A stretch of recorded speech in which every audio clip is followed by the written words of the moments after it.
Hello everyone, this is Purushoth from Jet Traders. நீங்கள் என்ன பார்க்க போகிறோம் பார்த்தீங்கன்னா, ஆர்பிஎன்எல்லோட ஃபுல் ரிசர்ச் தான் பண்ண போகிறோம். என்ன பண்ண போகிறோம் பார்த்தீங்கன்னா, அதோட எப்போல்லாம் ஐ உடைச்சிருக்கானோ அப்போல்லாம் எந்த அளவுக்கு பர்சன்டேஜ் ஏறி இருக்குது அப்படின்றத தான் நீங்கள் பார்க்க போகிறோம். ஃபஸ்ட்டு பார்த்தீங்கன்னா, முதல்ல அவன் உடைக்கும் போது 43 உடைச்சான். அதாவது இந்த இடத்துல உடைச்சிருக்கான். அதாவது ப்ரீவியஸ் ஐ உடைக்கும் போது அங்கேருந்து பாருங்கள் ஒரு 70% கொடுத்துருக்கான்.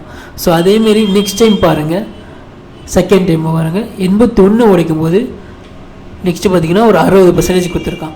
அதாவது அந்த ப்ரீவியஸ் ஐ உடைக்கும் போது அந்த ரேட் வந்து ஏறுது, பயங்கரமாக ஏற ஆரம்பிக்குது. ஸோ இது வந்து செகண்ட் டைம். தேர்ட் டைம் பார்த்திங்கன்னா இங்கே பாருங்கள் 142 உடைக்கும் போது கிட்டத்தட்ட ஒரு 25% வந்து பிரேக் அவுட், அழகான ஒரு ரேலி கொடுத்துருக்கான். இது வந்து இங்கேருந்து தான் எடுத்தது, ஏன்னா இது பிரேக் அவுட் ஆகும்போது நமக்கு தெரியாதுல்ல. ஸோ இந்த ப்ரீவியஸ்லேருந்து இங்கேருந்து பார்த்திங்கன்னா ஒரு 30% இருக்கும் கண்டிப்பாக.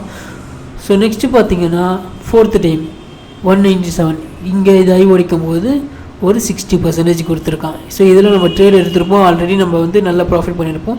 இதில் நான் ஒரு கிட்டத்தட்ட ஒரு 2-3 வாட்டி ட்ரேட் எடுத்திருக்கேன். 121 எடுத்திருக்கேன், அப்புறமா பார்த்திங்கன்னா 197 எடுத்திருக்கேன், ஸோ 268 எடுத்திருக்கேன். ஸோ அதனால் இது வந்து அதிகமான போகிறதுக்கான வாய்ப்பு வந்து அதிகம்.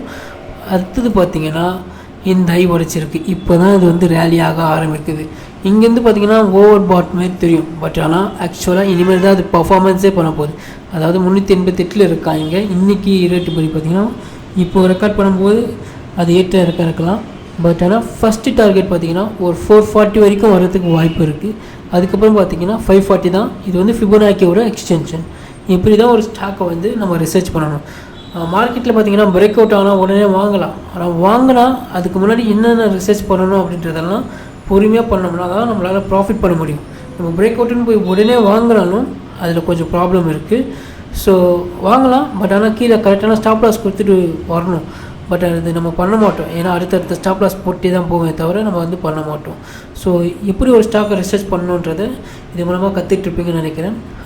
Thanks for that. எப்போவுமே சொல்கிறது தான், ஸ்டாக் அனலைஸ் பண்ணுறதை விட ஸ்டாக்கை ட்ராக் பண்ணுறது தான் ரொம்ப கஷ்டம். பட் அந்த வேலையை நம்ம பண்ணுவோம். Thanks for that.